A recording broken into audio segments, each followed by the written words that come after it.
Hoje, neste vídeo, vocês irão conhecer um relato verídico de um exorcismo registrado nas páginas do livro de Gabriele Amorth, Novos Relatos de um Exorcista. Antes de mais nada, uma pequena introdução. É necessário dizer que Deus só permite possessões demoníacas, que vale ressaltar, são muito, mas muito raras, para que um bem maior seja conquistado. A libertação de uma pessoa da presença de um ser maligno pode ser, sim, motivo para a conversão de uma família, de uma paróquia ou até mesmo de uma cidade inteira. A possessão é algo comprovado pelas Sagradas Escrituras, é algo comprovado biblicamente, e os anjos caídos existem, assim como existem os anjos celestiais.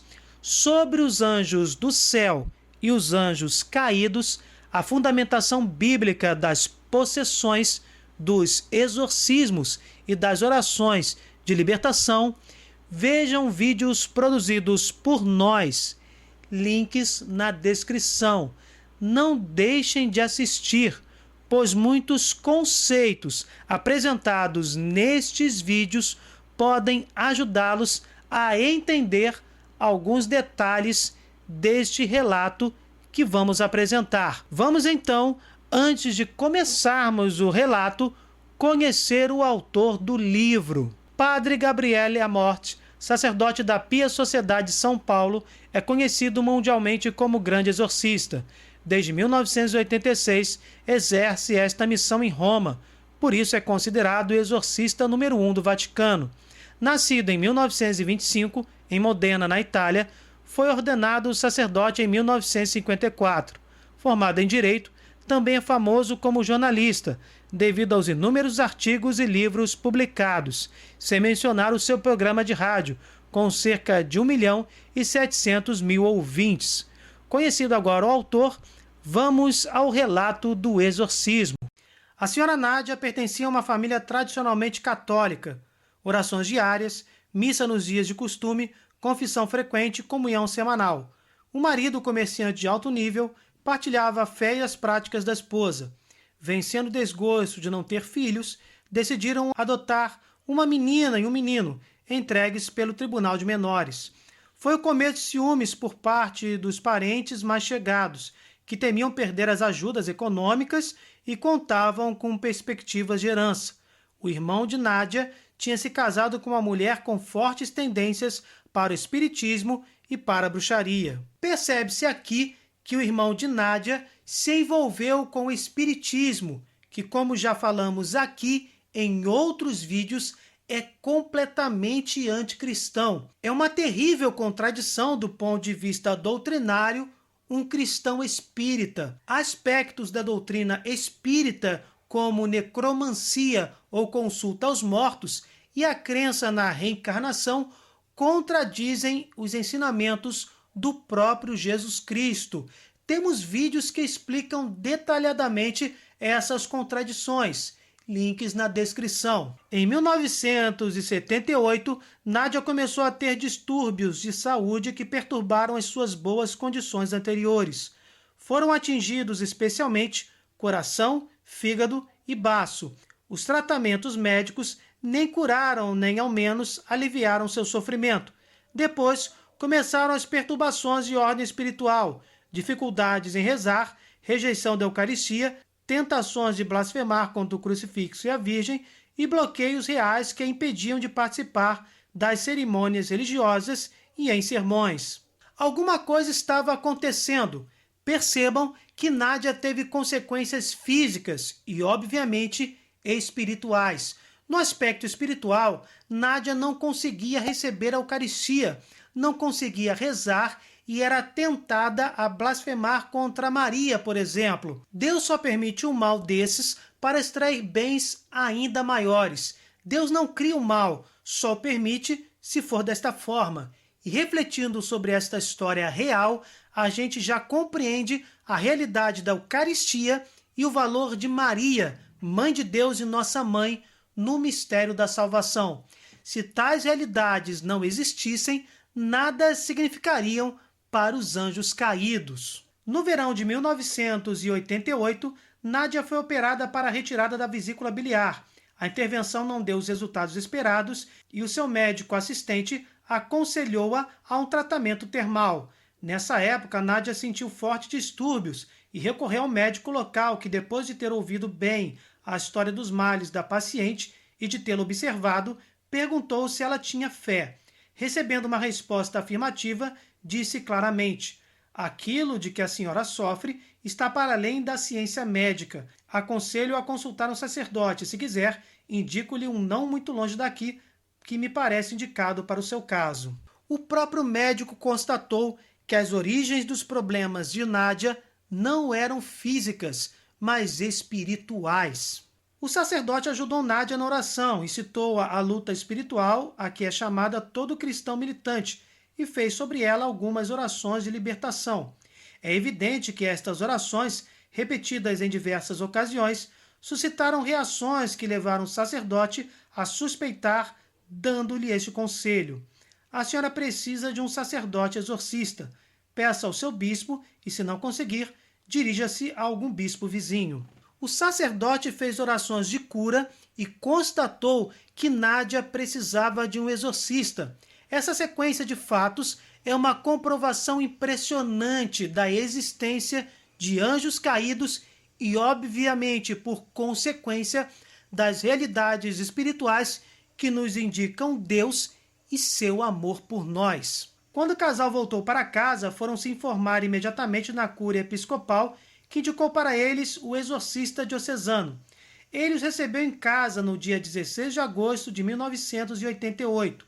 Depois de um exame aprofundado que precisou de 3 encontros, o sacerdote procedeu a orações de libertação para destruir as ligações entre Nádia e as pessoas que lhe eram nocivas. Uma amiga, com ciúmes dos filhos que tinha conseguido adotar, queria fazê-la se passar por louca. A cunhada, que se dedicava à bruxaria, alguns empregados que o casal tinha em uma casa de campo. A casa de campo estava rodeada de um amplo terreno agrícola, onde se ouviam barulhos estranhos. Souberam mais tarde que os proprietários anteriores eram membros de seitas satânicas e que participavam ou até abrigavam em sua casa ritos mágicos e missas negras. Realizaram o exorcismo da casa e os objetos que pareciam suspeitos foram exorcizados e queimados. Deste modo, a paz voltou àquela casa, mas continuaram os bloqueios que impediam Nádia de ir à igreja, comungar, rezar e ler a palavra de Deus. Bruxaria, espiritismo, satanismo, tudo interligado e tudo anticristão. Nada dessas práticas tem realmente um poder maligno extraordinário. Porém, o demônio pode agir em casos excepcionais, raríssimos, para afastar as pessoas da Eucaristia, das orações, da leitura das Sagradas Escrituras e, inclusive, com tais afastamentos, impressionar aqueles que praticam a bruxaria, o espiritismo e o satanismo. Essas pessoas, achando-se detentores de algum poder singular, permanecem ainda mais distantes de Jesus Cristo e mais próximas do maligno. Depois de uma nova busca de discernimento, conduzida também com a colaboração do psiquiatra que ajuda habitualmente o exorcista diocesano, o sacerdote decidiu exorcizar Nádia.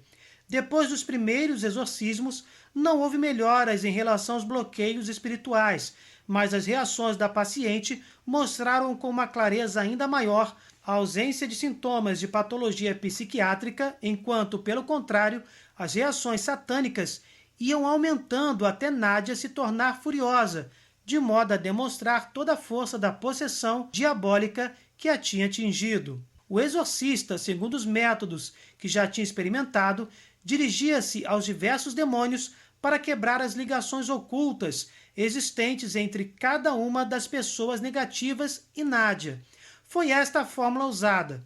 Em nome de nosso Senhor Jesus Cristo, pelos méritos da Santíssima Virgem Maria, por intercessão de São Miguel Arcanjo, dos santos apóstolos Pedro e Paulo e de todos os santos, despedaço toda a ligação oculta de magia negra, bruxaria de malefício, segundo os casos, entre Nádia e ti, espírito imundo, quando o nome já havia sido revelado, pronunciava-o. Ligo todo o poder deste espírito e ordeno-lhe que deixe Nádia e que vá para o pé da cruz de Jesus. Com o parecer de um psiquiatra e mais discernimento, o exorcista verificou que não se tratava de alguma doença de ordem psíquica. Desta forma, o exorcismo, propriamente dito, teve início. Nádia reagia fortemente à invocação dos nomes de Maria Santíssima, de São Pedro e de São Paulo, de São Miguel e dos outros santos que o sacerdote invocava, e também do Padre Pio, de João Paulo II, do Santo Cura d'Ars. Muitos exorcistas costumam pedir às pessoas que abençoam ou benzem que digam quais são os santos da sua devoção. Pouco a pouco, Nádia encontrou maior facilidade em rezar e comungar eucaristicamente. Deve-se reconhecer que o seu marido ajudou muitíssimo orando com ela, participando nos encontros de oração e intervindo quando percebeu que a esposa precisava de ajuda. Nestes casos, é muito importante que o endemoniado seja apoiado pelas pessoas que estão ao seu lado. A intercessão dos santos como Santa Maria e São Miguel foi importantíssima para o exorcismo ter êxito.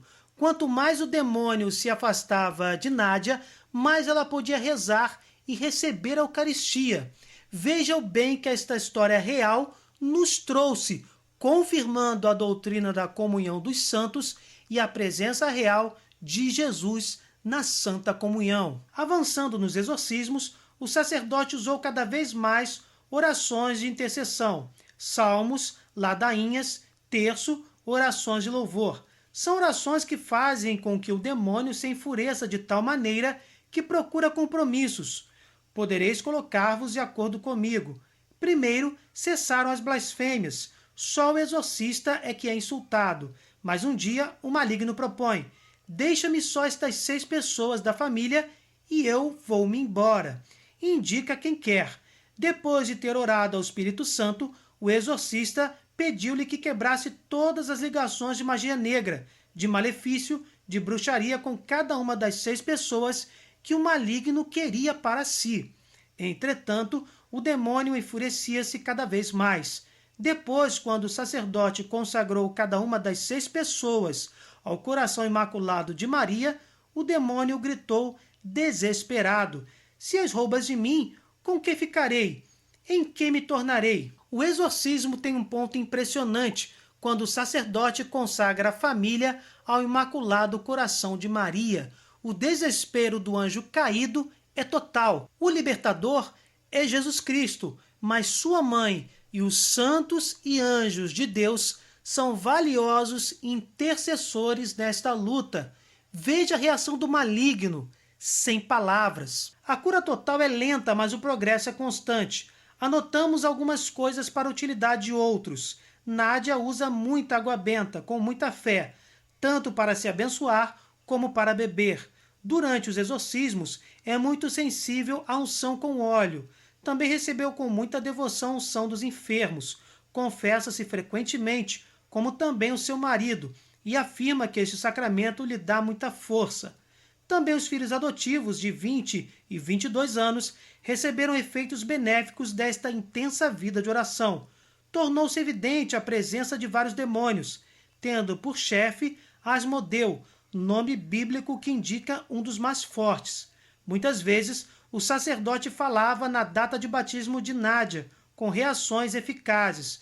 O bispo interveio no exorcismo, que depois manifestou a sua satisfação, quer pela maneira como as coisas iam correndo, quer por ter podido antecipar. A luta é árdua, demora, mas os resultados chegam. A confissão, como acabamos de ver, foi muito importante nesse processo de libertação de Nádia. Percebemos, enfim, que esta possessão só foi permitida para que bens ainda maiores pudessem acontecer dentro da providência de Deus. Quantas confirmações da doutrina cristã foram feitas dentro de uma situação extraordinária e sobrenatural, sem explicações científicas. Que Deus nos ajude a compreender todas essas realidades e nos ajude a receber sempre e dignamente o próprio Jesus Cristo na Sagrada Eucaristia. Bem, gente, se vocês gostaram, deixe seu like e compartilhem. Se inscrevam no canal. Fiquem com Deus, desculpem qualquer coisa e até o próximo vídeo.